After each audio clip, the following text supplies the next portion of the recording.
بسم اللہ الرحمن الرحیم۔ ایک عورت کا بیٹا لاپتہ ہو گیا۔ اس نے اپنے بیٹے کو بہت ڈھونڈا لیکن اس کا کچھ پتہ نہیں چلا۔ کافی عرصہ گزر جانے کے بعد بھی اس کی کوئی خبر نہیں ملی، جس کی وجہ سے عورت مایوس ہو گئی۔ ایک دن وہ عورت کھانا کھا رہی تھی۔ جیسے اس نے نوالا اپنے منہ کے قریب کیا تو دروازے پر کسی فقیر نے کھانے کے لیے آواز لگائی۔ اس عورت نے وہ نوالا نہیں کھایا اور دروازے پر آ کر اس فقیر کو صدقہ کر دیا۔ اس عورت نے سارا دن اور رات بھوک میں گزار دی۔ ابھی کچھ دن ہی گزرے تھے کہ اس کا گمشدہ بیٹا واپس آ گیا۔ اس نے اپنی ماں کو تمام حالات و واقعات سے آگاہ کیا اور ان تمام سخت حالات کا بتایا جو اس پر گزرے۔ اس نے کہا کہ ماں، سب سے بڑی مشکل یہ آئی کہ میں کچھ دن پہلے فلاں جگہ پر ایک جنگل میں درخت کے نیچے سے گزر رہا تھا کہ اچانک ایک شیر میرے سامنے آ گیا۔ جس گدھے پر میں سوار تھا، شیر نے اس پر حملہ کر دیا۔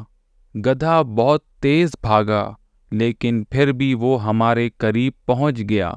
اس کے حملے سے مجھے زیادہ نقصان نہیں ہوا، لیکن میں اس بات پر حیران تھا کہ اس نے مجھے اٹھا کر جھاڑیوں میں پھینک دیا اور مجھ پر بیٹھ گیا تاکہ مجھے چیر پھاڑ دے۔ تو میں نے اسی وقت ایک آدمی کو دیکھا جو بہت با اخلاق اور سفید پوش تھا۔ اس نے شیر کو قابو کر لیا۔ اس سفید پوش شخص نے شیر سے کہا، اے کتے، کھڑے ہو جاؤ، نوالے کے بدلے نوالا ہے۔ تو شیر کھڑے ہو کر بھاگ گیا۔ میں نے اس سفید پوش شخص کو بہت ڈھونڈا لیکن وہ مجھے نہیں ملا۔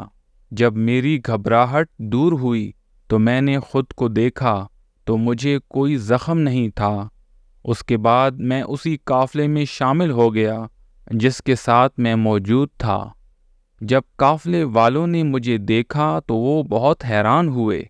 مجھے اس آدمی کی بات نوالے کے بدلے نوالا سمجھ نہیں آئی، لیکن جب میں نے سارا واقعہ گھر پہنچ کر والدہ کو سنایا تو اچانک اس کو یاد آ گیا کہ جب انہوں نے اپنے منہ سے نوالا نکال کر فقیر کو صدقہ کیا تھا، یعنی ایک نوالا کے صدقے اللہ نے اس کی اولاد کو شیر سے بچا لیا۔ امید ہے آج کی ویڈیو آپ لوگوں کو پسند آئی ہوگی۔ مزید ویڈیوز کے لیے میرے چینل کو سبسکرائب کریں۔ السلام علیکم ورحمۃ اللہ وبرکاتہ۔